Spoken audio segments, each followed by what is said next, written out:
Hi everybody, welcome to another Cult Pens video. We are here today with Sunil from The Good Blue, who is going to talk to us a little bit more about the business and how he got started, and also show us some of the amazing pens that are in the range. So I'm going to move the camera from me. Michael's here with me from the Cult Pens team. For those of you who haven't seen him, you may have been in touch with him, and he's going to ask some of the more pen geek questions, hopefully, as we go through.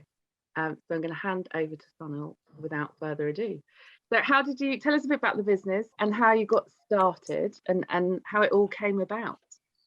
Sure, brilliant. Listen, thank you very much, first of all, Claire, for having me on. I'm super excited and just to be on with you guys. It's absolutely fantastic, and you know, it's great to be able to talk about pens because I can do that all day long. But I did. It's quite an interesting start to the business, really, because I don't really come from a pen background. I trained as an engineer. That's what I have my degree in. But then spent a couple of decades working in digital advertising, so something totally different to engineering. And then over the pandemic, as with most folks, there was a lot of changes in life for me. So being at home, I've got two little kids, so dealing with the homeschooling and all of that, and I'm trying to work as well at the same time. And it was starting to become quite a pressure cooker situation on a day-to-day basis. And I found myself spending sort of 45 minutes or 1 hour every evening just teaching myself calligraphy, so pointed pen calligraphy. And I quickly realized, you know, the time that it takes to kind of set everything up and get your ink pot and get your nibs ready and so on, ate into a lot of that free time that I had. And, you know, I've always used fountain pens. I've not been a fountain pen geek. You know, it's typically just been a Lamy or a Rotring or something like that. But I thought to myself, you know, surely I can stick one of these nibs into one of these pens and, you know, I'll be able to continue my practice and have the convenience and comfort of just a fountain pen that I can uncap and, you know, off you go, you know, no open bottles of ink and so on. Yeah. And I very quickly realized that that's not as, I was perhaps a very naive view, and it's not as straightforward as that. And so I sort of started going down the rabbit hole of shopping for a Flex pen. Or a Flex Nib fountain pen, I should say. And very quickly realized that there's kind of two massively stratified sort of bits of the market. You know, there's pens that you get that are very entry level that, you know, maybe 20, 30, 40 pounds that work, but don't quite work all the time and don't really behave as you expect them to. And there's a lot of noodling about and fiddling and messing about to get them to work the way that you want. And then there's the super high-end, you know, people custom making and grinding and shaping nibs for you to give you that sort of flex performance and, you know, the whole world of custom pens, or perhaps some of the, you know, the pilots or the Moblins of the world who do a standard flex nib in their range. And at the time, I mean, in lockdown, I didn't really fancy spending 300, 400, 500, 600 pounds on a fountain pen, you know, for something I was just doing as a hobby. So I started noodling about and sort of hacking together, you know, starting with, you know, zebra G nibs and stuff like that, to try and get something that worked, with an X-Acto knife, digging deeper holes in plastic feeds and trying to widen the ink channel so I wouldn't get railroading and so on. And quite soon I kind of had like kind of a cheap Franken pen with a G nib that kind of worked, but it didn't quite work. And I kept noodling about at this and started 3D printing my own pen bodies, just again for myself. And it kind of got to a point where I had an object where the ink flow was working really well, and it was kind of an interesting object from a functionality perspective and an ergonomic perspective, and kind of started making friends on social, you know, on Instagram and so on, posted out a couple of these 3D printed, you can call them prototypes really, you know, and people were like, oh my gosh, you should sell these. And I started thinking about, you know, is this, you know, it didn't seem like a very commercial thing to do. And, you know, I had a full-time day job and kids to feed and so on. So I kind of took a couple of tentative steps, you know, self-funded with a few £1,000s and started looking at more robust ways of actually producing these pens locally in the UK. So I started looking at machining and, you know, because those are things that I kind of had a little bit of a background and understanding of from my engineering. I was going to say, I suspect your engineering background helped you massively with that. I mean, I'd love to say, yeah, I knew exactly what I was doing, but of course, all of my engineering background was purely textbook theoretical knowledge because I was never a practicing engineer. So when I first started talking to the guys in the machine shops and the production guys, you know, who deal with physical materials day in and day out and machining day in and day out. I was, it was a massively steep learning curve, but at least I was quite reasonably confident with, the fundamental, how do you make something? And, if somebody chucked a bunch of equations at me, or, we got to define the tool path here and write this cheat code, I'd say, okay, I'm sure I can figure it out. And I think that, to be honest, that did help quite massively, just having that sort of open mind and confidence that if I don't know something, I can read about it and just figure it out in a few days, and certainly go back and forth with the folks in the machine shop, for example. And so that's kind of how I got started. I made a batch of 150 pens, just out of aluminium and brass. Got the nib set up. By then I was buying in some, designing and buying in some ebonite feeds to my spec. And that's kind of how I got started. Set up on Shopify, put my stall out and said, okay, let's see if I can sell these. And to my surprise, people actually sent me money for pens. and I started to get fairly good feedback from a lot of customers, I guess.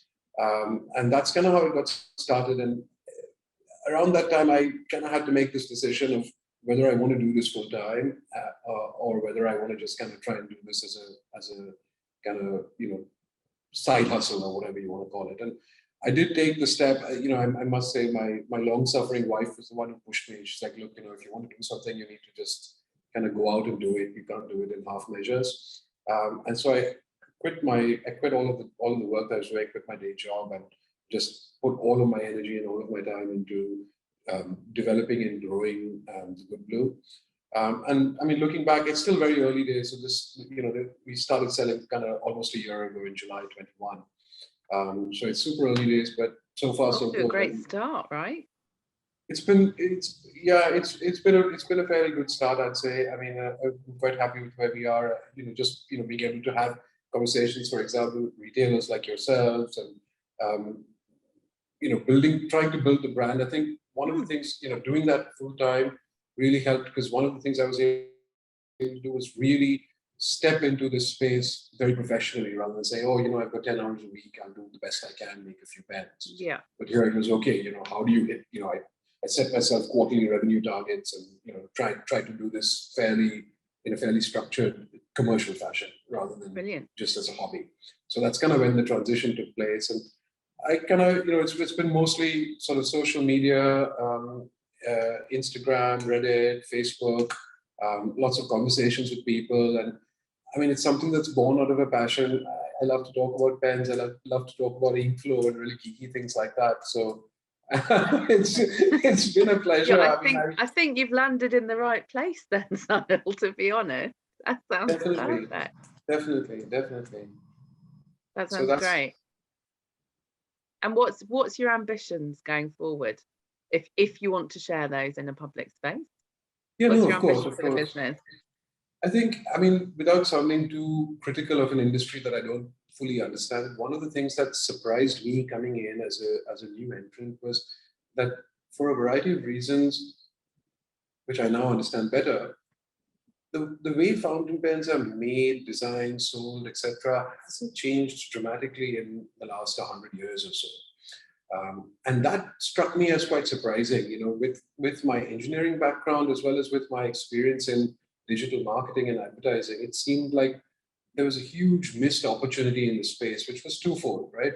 On the one side, there's an unparalleled opportunity that we have now to reach out and communicate directly with the audience, with the consumers, with the customers, which maybe didn't exist even 10, 15 years ago in any meaningful way. And I feel like a lot of brands, a lot of the big, large, established brands in the fountain pen world are perhaps a bit slower than in other sectors to take advantage of this opportunity and start having those, two-way communication. It's not just the brand sending out messages saying, here's our new pen, but it's listening to the customers and understanding what they want, what frustrates them, what doesn't work for them with the pens, and so on. And that's one side of it. And the other side of it is manufacturing technology, right? So, can you use machining, CNC machining? Can you use lasers in clever ways? Can you use, modern material science? We don't need to use ebonite anymore. Don't get me started on that, because that's one of my big bugbears, why people still use ebonite. And so there's a lot of there's a lot of these preconceived notions in the fountain pen world that comes from, sure, in the 1920s, ebonite was singularly the best material for ink flow, right? And sure, in the 1920s, gold was singularly the best material for nibs because of the various properties that it had in terms of its softness and ability to flex and ability to snap back and being fairly inert to a wide range of pH, which you'd encounter in inks and so on. But that's no longer the case. That's no longer the case with gold. There's 60 different types of stainless steel alloys that you can get now, or steel alloys that you can get now, that many of whom mimic those properties. There's a lot of stuff that you can do with lasers to change the thickness and shape of the profile of the nib to imitate or emulate some of the behaviors and properties of gold. There's a whole bunch of engineering polymers, plastics essentially, that have a lot of fantastic surface properties today that do better, perform better than ebonite in terms of wettability. So it was stuff like this that I found really, really surprising. That not too many people had cottoned onto this. And again, you do see pockets of innovation on the engineering side, on the manufacturing side, coming from relatively small manufacturers, small makers, and some of them, are hand making nibs or hand making feeds or hand making pens, indeed. But nobody was doing this at scale, and I didn't see the large brands doing this either. And so for me, the ambition with the Good Blue is to challenge these new engineering opportunities and sort of, I shouldn't say challenge, and leverage these new opportunities with engineering and technology and see where that can take you on a journey of innovation, essentially, right? So, when I started talking to people in the fountain pen world, for example, lots of people told me, you're crazy, you're trying to set up a fountain pen brand, you're doing it from scratch, you're doing it with, 2,000 or 3,000 pounds of capital, and you want to make Flex Nib pens, perhaps arguably the most complex with the most number of variables in the ink flow and the ink delivery system. And I was like, yeah, that's true, but I think that's the niche that has this huge gap. There's people asking for these pens and nobody making them at any scale. And so I guess the short answer to your question, Claire, is that, for me and for the brand, it's very much about driving this innovation forward and challenging some of the, long-standing assumptions that, I want to challenge this point about ebonite. I want to challenge this point about gold nibs massively, and, see where this takes us. Brilliant. Well, I think that probably leads us really nicely on for you to show us some of the range and talk about some of the materials that you're using and the techniques that go into making it, if you're happy to do that. Yeah, sure. Let me. Do you want me to switch the camera over? Yeah. Let me just switch over, and let's have a look. Brilliant. So I think what's I'll just start a little bit, just talk about the pens a little bit. I think when sorry, I'm struggling to just see what's in the frame. There we go. There you go. That's it. They're in. Perfect. Yeah. And so when I got started, I was very naive with regards to the pen world. And, for me, I was super practical. My mind works like a super practical engineer. So I'm like, a pen is a pen is a pen, and it doesn't really matter what color it is, for example. It was quite an interesting and fun shock to realize that people started to, right off the bat, people started to ask me, oh, you've got a silver pen. What about a blue pen or a green pen or a pen made of XYZ material? But essentially for me, this is kind of the core of the range. So kind of the standard collection. And then on an ongoing basis, as with a lot of other people in the pen world, we do, special editions and limited drops like that. But, in essence, the job of this assembly in my mind is to be as ergonomic as possible and, to be as balanced as possible. So when you're writing effectively, this should just disappear and you should be able to sort of, and this sounds really cheesy, but get your creativity onto the paper rather than worry about fiddling around with this. And so everything that I've tried to do, and it's by no means perfect, of course, but everything that I've tried to do is to make the object disappear as much as possible. So some examples of that in terms of design decisions, keeping it as clean as possible, having an absolutely sort of neutral. So when you uncap the pen, having an absolutely neutral balance point, which sits literally in the center of the pen. That makes it really easy to just use the weight of the pen itself to make a mark on the paper, essentially. And then other things like, the cap closing with a single turn. One of the things that really frustrated me massively was, people had to, you'd see pens where, you're sitting here and you're kind of unscrewing your cap like this forever. And then, before you can even get started. So the cap closing in the single turn was a really important thing for me. And then again, I noticed in the pen world that lots of people tend to prefer what's called multi-start threads. So very similar to kind of what you'd see on the top of a plastic water bottle or a bottle of fizzy pop or whatever. Yeah. And then you kind of have a large part of the section that's basically threaded. And so when you're trying to hold the pen, you start to feel the threads under the balls of your thumb and forefinger. So what I've opted for here is a single start thread, and it's fairly interesting and challenging from an engineering standpoint to design a single start thread that closes in a single turn and keeps the cap and the pen fairly secure as well. So it's little things like that. It's doing a flat surface that runs across. So we've basically, I don't know if you can see this very clearly. Yes, perfectly. Yeah. Just taken a slice essentially off this ellipsoid shape. And what I find particularly appealing is how the flat surface that you see here as an ellipse essentially mimics the shape of the pen as a whole. So it keeps it super clean, super minimal, and it has a nice surface that it kind of rests on. So you don't have to worry about your pen rolling off your desk, and you don't have anything superfluous like a clip. It really bothers me. People have clips on pens, and I know that's a very polarizing issue, but it really bothers me because nobody wears shirts anymore and clips pens onto shirts. And turns out that 50% of people, or maybe more, who buy pens are women these days. When pen, again, it goes back to 100 years ago when surely a woman doesn't need to own a fountain pen, or if she does, she keeps it in her bureau. And so it just seems a bit. That's me on the clip business. Yeah. But yeah, so this was sort of the intention with the object itself, just to keep it super simple, super minimal, and the choice of so the barrel and cap are made of aluminium, machined from aluminium rods, and then the grip sections we do this model which is brass, and then this model which is stainless steel. And again, the choice of doing two materials wasn't really an aesthetic choice more than a functional choice, because the difference in density between the aluminium and the stainless steel or the brass basically allow the pen to have that very, very neutral balance, which makes it, in my opinion, a lot easier to use and write with, and just lets essentially the object sort of melt away into the background. But yeah, so that's kind of where the decision in terms of the materials came from. And then I was talking a lot about ink flow, and what you can see here is essentially our polymer feeds, and so these are made using a sintering technique, which is very similar to, it's an additive manufacturing technique that's very similar to 3D printing from an engineering polymer.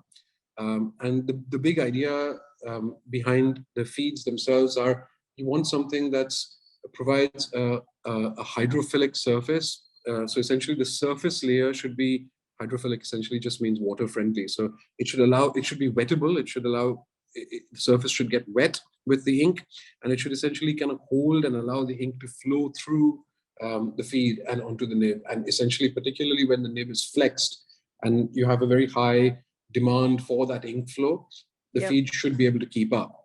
And the problem with a lot of the bog standard injection molded ABS plastic feeds that you see on pens these days is that they were intentionally designed in the 1950s to control and restrict ink flow. Because you see, what had happened then was people were basically making this wholesale switch to ballpoint pens. And one of the wonderful features, quote unquote, of a ballpoint pen was the fact that the ink dried instantly on the paper.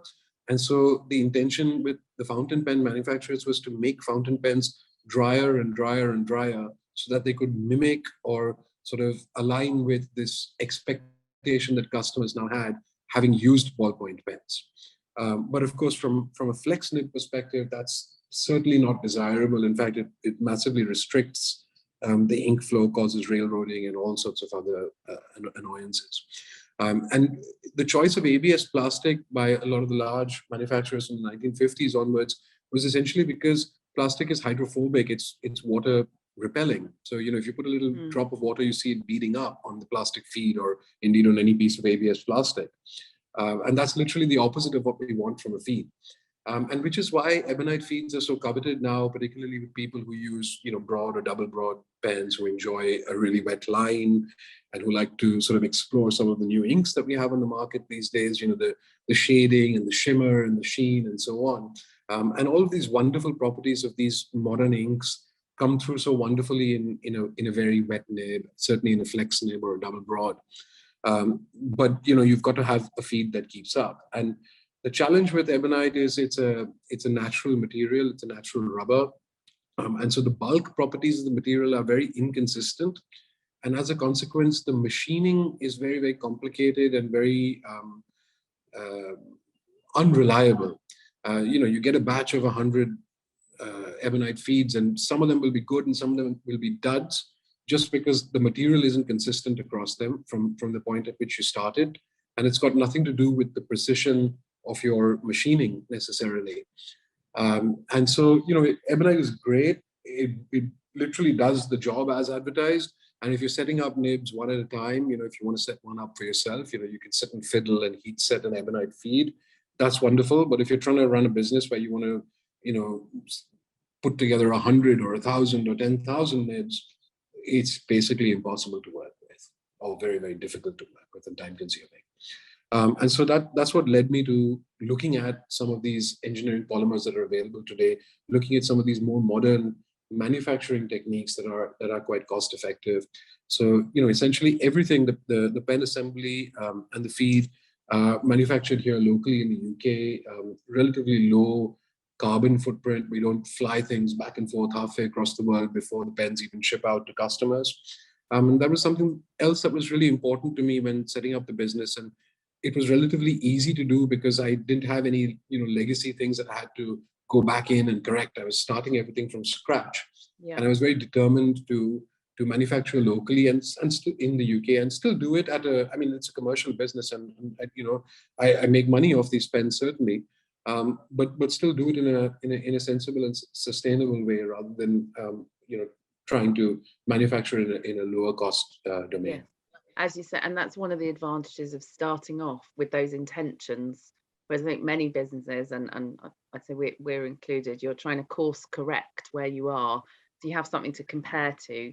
But when you're on that environmentally friendly journey, and that can be more challenging. So it's fantastic that you've done that and started out with those intentions. Absolutely. I mean, I think it is infinitely harder to try and retrofit some of these principles. And I think it's pretty much, and to be very honest, I think it's pretty much a hygiene factor for any business starting up now. Yeah. It would be unusual and strange if you were to say, we fly these pens 5,000 miles and then this other component 3,000 miles. And that just seems a bit crazy. Should I stop? Show us the filling, how you fill. And tell us more about the nibs and demonstrate the nibs for us. Sure. So I think the filling mechanism is absolutely bog standard. It's a standard international cartridge converter. And again, philosophically, one of the things I was adamant about right from the start was to be as sort of compatible as possible. I didn't want to invent a new system or a new thread shape or something like that just to make our components proprietary. So what you see here is just it's got ink in it. I need to be a bit careful, but it's just a bog standard Schmidt K5 standard international long cartridge converter. You can of course use these pens with international standard cartridges as well, although you'll run through cartridges fairly quickly with the Flex Nib. So I would always recommend a converter. But they're entirely bog standard. The nib unit as well. Let me just grab another one here, so that's not inky. The nib unit itself as well is this one's got lots of ink crud on it. Sorry, is an absolute bog standard UOVO number 6 threaded, so you can swap them in and out. You can swap nibs in and out. They're standard number 6 size nibs. So everything just kind of fits and aligns with all the existing sort of industry standards, and that was very much my intention right from the start. Rather than inventing something or creating something that just made a little bit of a barrier unnecessarily. don't know if it's worth demonstrating how you fill a fountain pen, but it's essentially exactly the same as you would with pretty much any pen.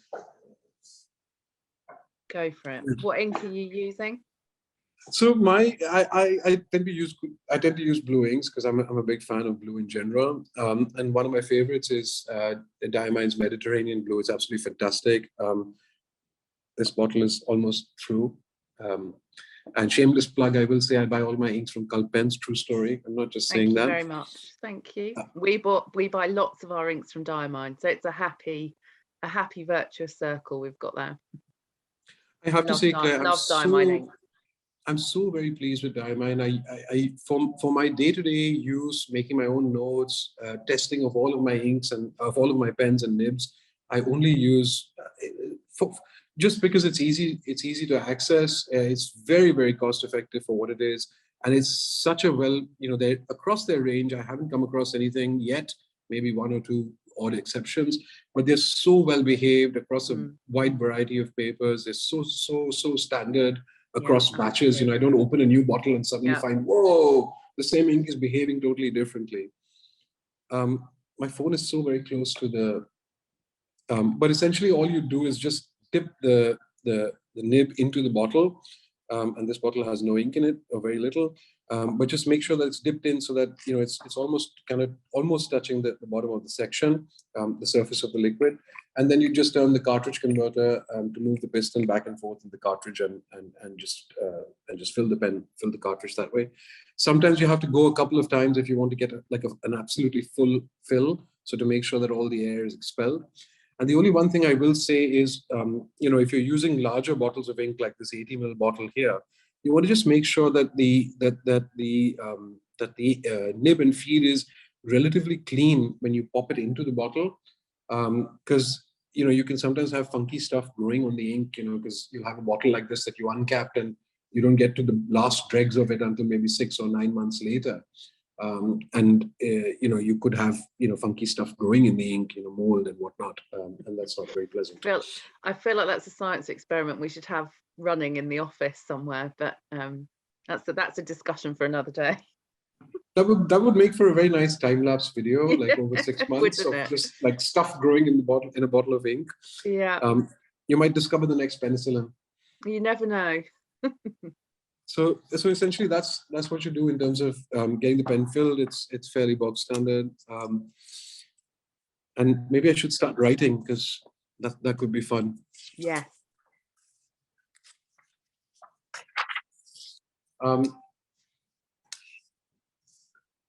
Hopefully you.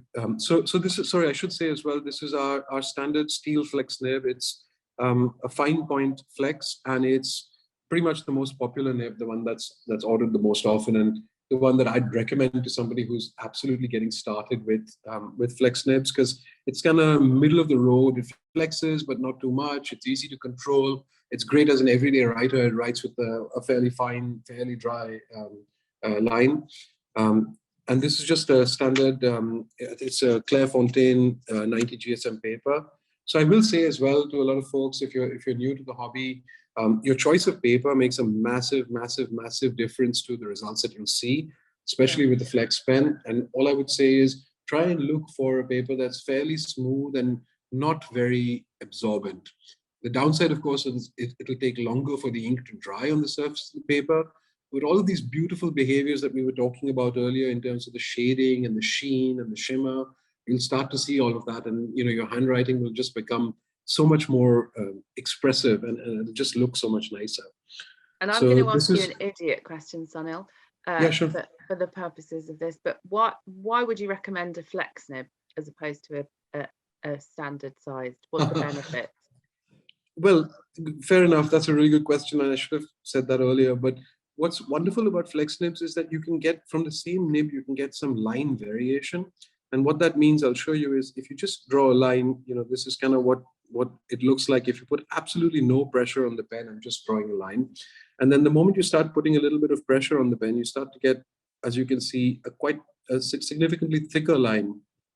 And of course, as you put pressure on the pen, you can control, when you're putting pressure on the nib and when you're releasing pressure. So what I'm doing here is I'm putting pressure on the downstroke, and then releasing the pressure when I'm going on the upstroke here. And you get this very lovely line variation that you can control just by how much pressure you put on the nib. And that makes your handwriting very expressive.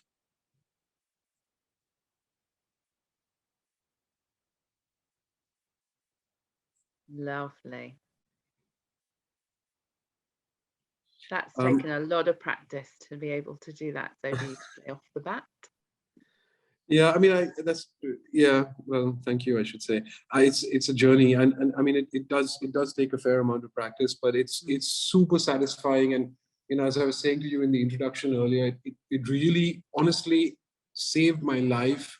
Well, I'm exaggerating, but just kept me sane during lockdown. I would just spend an hour every evening just sitting and writing, and it's such a mindfulness thing. It shuts out all the other thoughts that you have in your brain, and you're just sitting there and just doing loops. Sometimes I just sit all day long, and for an hour or 45 minutes in the evening, and I just sit and do these loops.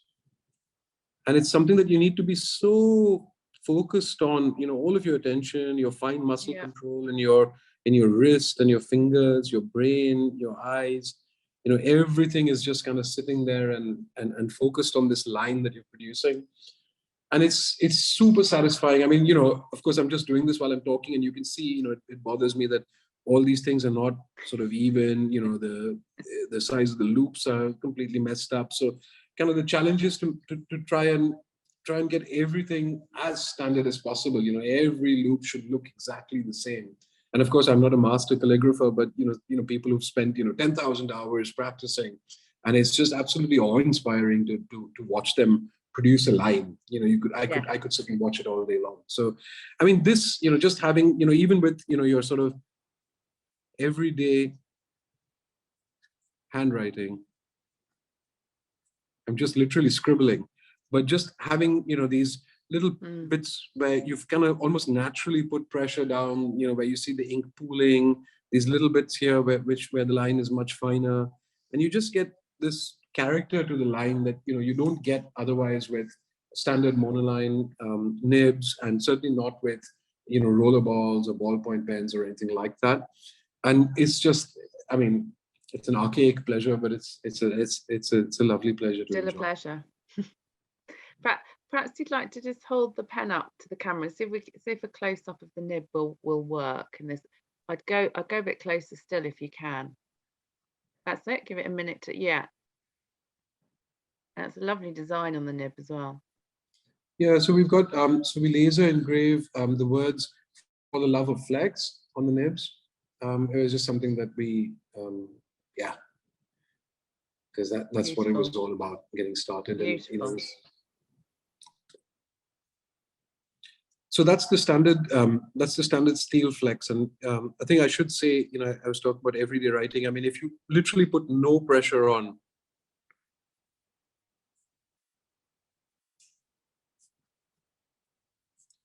you get basically a fine point, super dry, great for using even on not so great paper.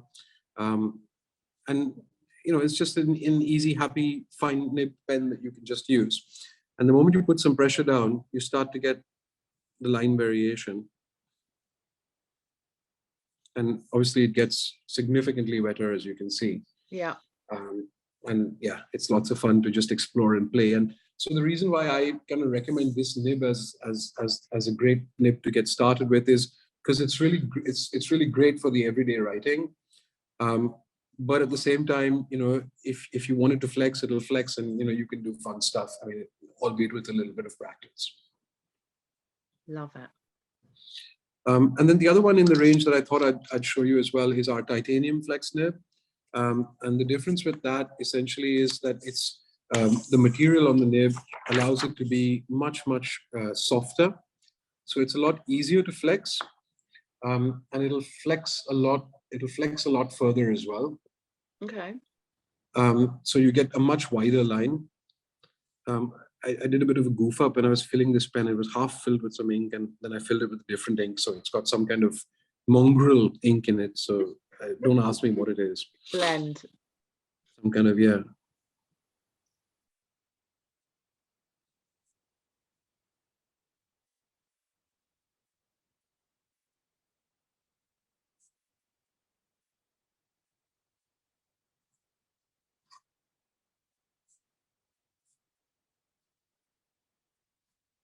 Lovely.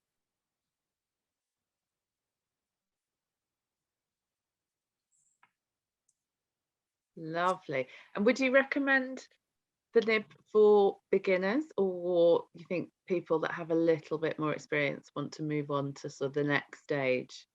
I mean, there's no reason why you can't use it as a beginner. I mean, it's super, super wet and it's quite soft. So you can see, I mean, I've written this a while ago, and I don't know if you can see, but there's still little, like literally globs of ink on here. So it's very wet. I mean, really, really wet. It will happily, you know, so unflexed.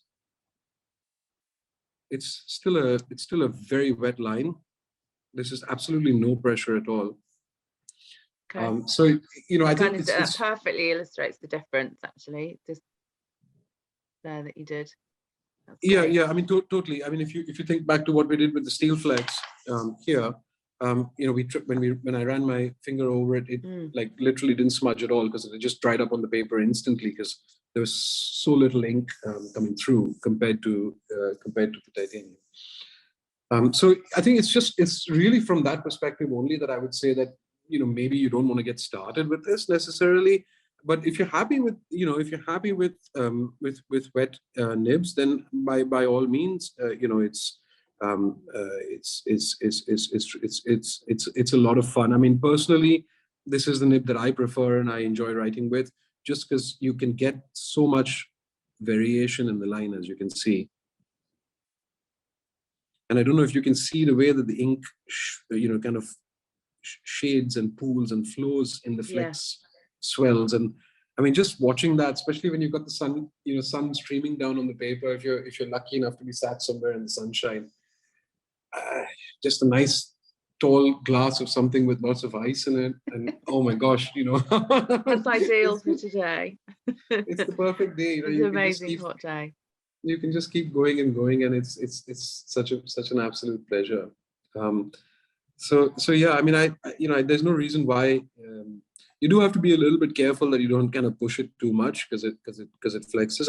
And I am putting, I should say as well, on this one but particularly on the steel one as well, on the steel nib as well, I am putting a fair amount of pressure down. And I think one of the questions I get a lot from customers is, oh, I saw a video of you writing on Instagram or whatever, and you know, my nib doesn't flex quite as much. And I'm like, you know, okay, don't be afraid to press it down quite a bit, to get it to flex.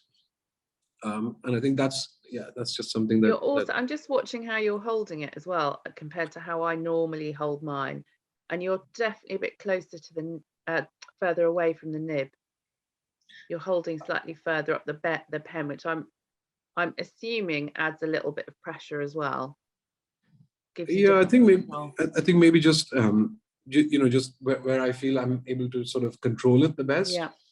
But I think I will say one thing, which is a really good point that you brought up, Claire, which is it's really important with flex nibs that you're able to hold the nib in the 6 o'clock position like this, you know, so not at an angle like this, not at an angle to the line, but aligned with the line that you're pulling when you flex. So if you hold the nib like this and try and put pressure down, what's going to happen is the pressure is going to get transmitted unequally to both the tines.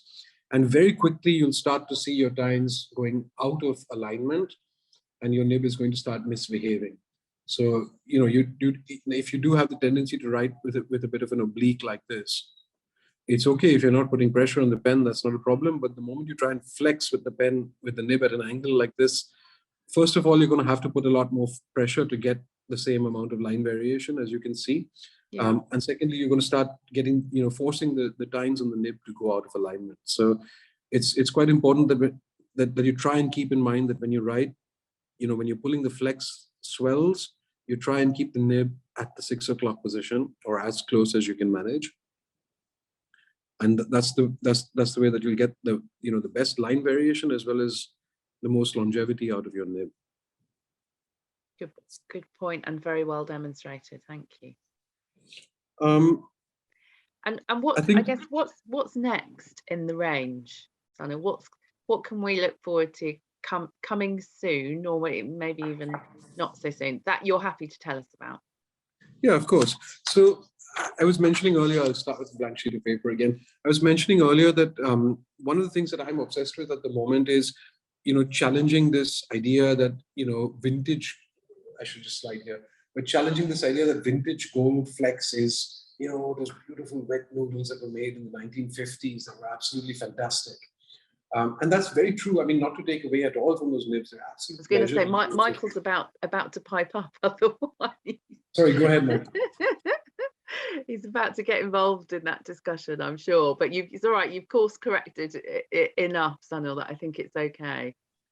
No, just that I have had a couple of vintage flex, maybe Todd Blackbird, and they are lovely. I mean, some of those, the Watermans are the ones that are most popular because they were made so numerously in the 1950s and around that time, and they're an absolute pleasure to write with. What you typically call these wet noodle nibs, right? And it's been the holy grail amongst this tiny world of Flex Nib, people who still make Flex Nibs, to try and replicate that. And of course, everyone tries to do it with gold. And I started doing some gold nibs, working with somebody who has some jewelry experience, and it's just completely crazy in terms of the material cost. Like, it's literally 100 times more expensive than steel, and particularly in the small quantities that you buy gold as a material for the manufacture of nibs. It's just absolutely crazy. And so I wanted to look at different steel alloys, and I wanted to look at understanding exactly what happens when you put some pressure down or some force down, to be more scientific, across the tines of a nib. And when you look at that quite carefully, one of the things that you realize is that because nibs were made by stamping, so you start with a sheet of metal, and it has, by definition, a uniform thickness across it. And then you have a plate and a die, and you put this sheet of metal on the plate, and literally like an anvil, you have a die with a shape, with a radius that comes in and bang, stamps the sheet, so you kind of get this curvature. And essentially, the thickness of the material across the curvature is uniform because you started with a plate of uniform thickness.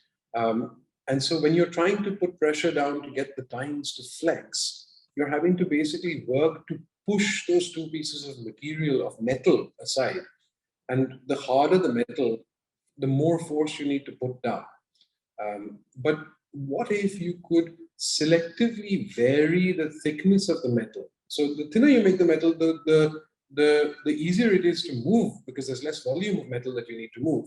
But the less rigid the metal is, and also the more prone to fracture, particularly through the manufacturing process. So you end up, make 100 nibs and you get 30 that are rejected because they crack when you're stamping them. So you can't quite do it that way. But one of the things that I've been doing is I've been using a laser to selectively ablate, or basically vaporize some of the metal off the shoulders of the nib. So the idea is that you have a fairly thick metal surface or volume, I should say, across the central part of the nib, which is the one which holds and transmits the most force. So it needs to be the most rigid. But across the shoulders, you can selectively remove the material and make the nib slightly thinner. And we're literally talking about tens of microns. So maybe the edges would be like maybe 50 or 60 microns. There's 100 microns in a millimeter. 50 or 60 microns thinner than the horizontal surface. But by doing that, and by changing the geometry of the nib a little bit, you're able to transmit those forces much more efficiently.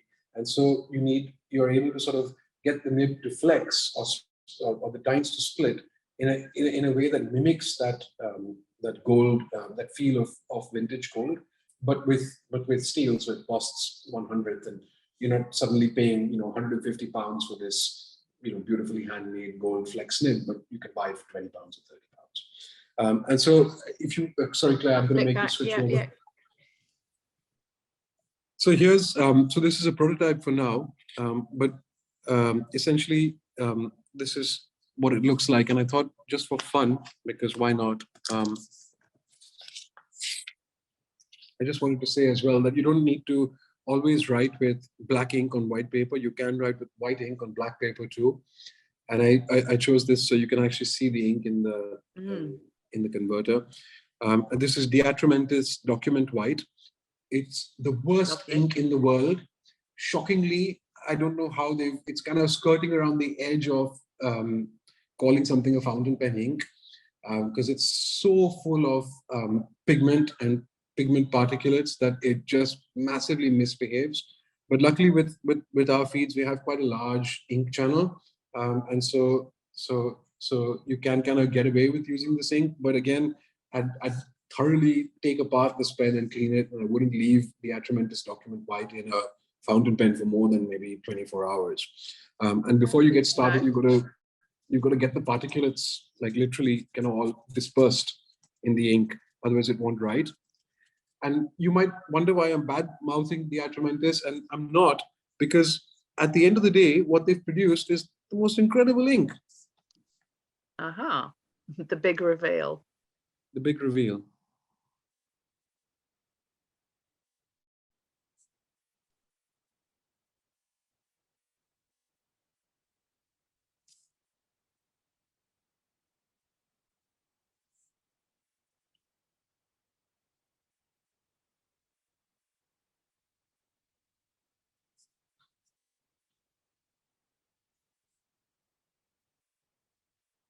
Lovely.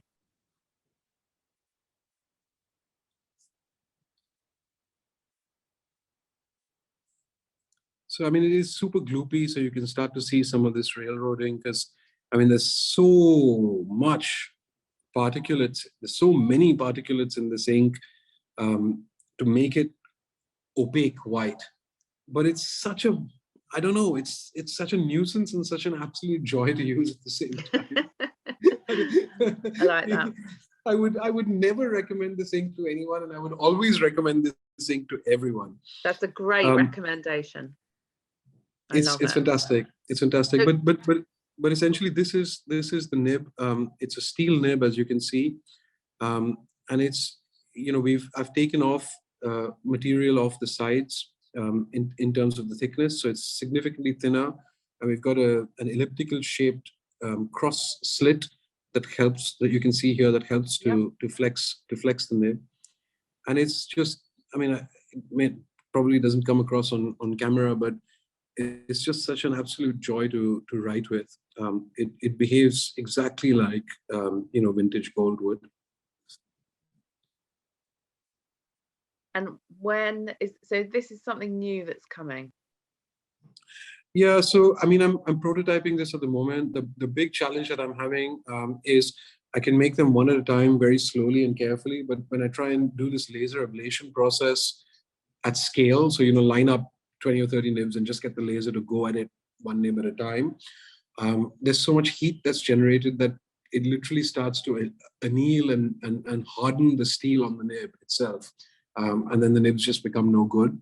So I'm working on, actually I pulled one of the heat sinks off of the processor on one of my old PCs. It was a liquid cooled heat sink. And I'm just trying to basically shape that so that becomes almost a jig where you can seat these nibs, and then there's these copper pipes and this heat sink that's taking, you know, this bulk heat away. Recycling in action right there. Repurposing, yeah, I mean, something. It's a massive hack, and it's probably the most inefficient way to do it. And probably any engineers out there who have an understanding of heat transfer operations probably cringing listening to me describe this. But this is essentially what I'm going to be doing over the next couple of weeks to try and find a production process. And I think with a lot of things like this, you know, it's fairly easy, like I was talking about with the ebonite, to do 1 or 2 or 5. But the moment you're asking about how you want to put something like this into production, there's a whole different set of challenges that you have to try and solve. And so that's kind of where my head is at the moment. The other thing you might have noticed, obviously, was is the slightly different clear material on this pen. And I've been playing with just machining some of these engineering polymers. So this is polycarbonate. It's a material that's super rigid, super strong, much stronger than most of the other sort of acrylics and resins that you sometimes see on fountain pens. So this is the kind of thing that's used in like shatterproof and bulletproof glass and so on. So it's super resistant, you know, to knocks and drops and falls and so on. Probably as good as metal. And of course, the wonderful thing is that you can see through it, which is quite exciting. I like the So frosted element to it. yeah, actually, I maybe I shouldn't say this on camera publicly, but when this came off the machine, there were so many machining marks on it because it's much harder to machine some of these polymers than it is Yeah. metal, and it just looked like the dog's dinner. And so I was at a loss, and I sat down and actually, with finer and finer grit sandpaper, kind of sanded it down, and it looked beautiful. And I was like, Jesus, Yeah, there's no way I can do this for like 100 pens or 1,000 pens. it looks lovely. It really does. So the frosted look is basically, I've just taken a flamethrower to it, like a blowtorch, and just kind of fused the polymer on the surface layer to create this kind of feel. And it's a bit of a hack or a cheat because it's really easy. I just have this jig set up with all these things on it, and I just go at it with the blowtorch, and it's essentially flame grilled polycarbonate. Excellent. I hope you're going to include Flame Grill in the name of the product when it's officially launched, because I love that. Definitely. But I'm also hoping you work out the manufacturing process, Sunil, so you're not hand blow torching everything. That might be a little bit of work. Yeah, no, I think that's fairly straightforward and standard to do that. I think the nibs, my focus continues to be on the nibs, and I'm most excited about that kind of feel and that kind of behavior that you get from the nib and the kind of line that you can produce. And I really want to challenge this sort of orthodoxy almost about gold. I mean, by all means, if you want to buy a gold nib for the fact that it's gold, it's a beautiful material, it's a beautiful metal, you should. But if you're buying gold for performance, I think that's something that I want to challenge. Okay, controversial, but I like it. Yeah, I mean, yeah, I think that, I will admit, and I will fully appreciate, I'm the first one to fully appreciate that there is an aesthetic appeal to fountain pens as well as an object, right? And as part of that aesthetic appeal, not a functional piece, you might have precious metals in your pens, and there's loads of people that do, and there's loads of people that have Rodin work and Urushi and beautiful handmade things like that. Yeah. That are put together by master craftsmen, and the guys up in Birmingham, for example, Yado Led, that do these beautiful chased metal work with sterling silver. I mean, it's stunning. It's stunning. I'm not dismissing that. It's absolutely incredible. And when you look at it, you know that you're buying 20,000 hours of a craftsman, honing his skill. Yeah. But it makes, all I'm trying to say is that, in my opinion, it makes no difference to the line that the pen produces. It's not a functional element. It's, it gives you beauty, it gives you joy, but in a slightly different way. Whereas what I'm after, particularly with these nibs, for example, is to give you that enjoyment and that joy of writing with something that imitates the feel of writing with vintage gold flex. But you don't have to pay £200 for a nib or £150 for a nib. You can buy it for £30 or £40 or less. Like it. More accessible and available for everybody to try. I think so. And it's such a joy. And, I think one of the things about Flex Nib fountain pens is that it's such a dark art, and when I talk to people, everyone talks about it as if it's in an art form to perfect. And if you're really lucky, everything will just kind of come together, everything will just kind of coalesce in some way, and then you'll get the perfect experience. But more likely than not, you will not. And I think that bothers me a lot. I mean, it's true in many ways because there's so many things, it's the viscosity of the ink that you use, it's the smoothness of the paper surface, it's the pH of the ink, it's the temperature in the air around, or the humidity that impacts finally sort of how that nib performs. But there are a lot of variables that we can control at the design and manufacturing points as well, that add as much consistency as possible. So when you kind of have at least a baseline of what you can expect from in terms of performance from a pen or from a nib. I think Dieter Rams, one of his principles of good design is that good design is as little design as possible. Very Definitely. good. Yeah, 100%. Well said. Yeah. I totally agree with that. I mean, there's two sides to it, right? The one side is the functional design. So you're designing something because it's an object that needs to be used. It needs to perform a function. And then there's aesthetic design, which I appreciate. I mean, I want to, just like anybody else, want to own an object that looks beautiful, or have a poster or a painting up on the wall, or something printed on your T-shirt or whatever, that talks about who you are. It's Liechtenstein on my T-shirt, and I like Liechtenstein. It's not functional; it just looks. His work looks pretty in my mind. But I think this is the problem with where it's this question of as a product designer, or as an engineer, what is the brief that you work towards? And But I think function and beauty combined is where you get a fantastic product. I think my obsession, when you achieve that, that's the dream combination, isn't it? It's hard. It's hard. And my obsession is the phrase beauty through mathematics. And when I don't know better, I'm certainly not an artist, by any stretch of imagination. And all I know is that, the simpler the equation that you use to draw a 3D model, the nicer it looks aesthetically to the human brain. Just somehow there's something about it. And so when I designed these pens, I basically designed a single radius. So I drew an ellipse, and then I rotated that ellipse to generate an ellipsoid. So the name of the pen, R615, is basically the radius of that elliptical curve that defines the ellipsoid of the pen. And nice. Why, how can you make it as simple as possible? It's a single ellipse. It's not a complex curve across the shape of the pen. And by slicing that plane off and exposing an elliptical plane on the pen, kind of echoing that shape of the sort of ellipsoid, I think it literally is beauty from mathematics. It's fantastic. I think the attention to detail and your obvious, if you don't mind me saying, perfectionism has been applied, and I think that's a large part where the success of the range comes from, and why you're getting great customer feedback, where we're getting great customer feedback on the range.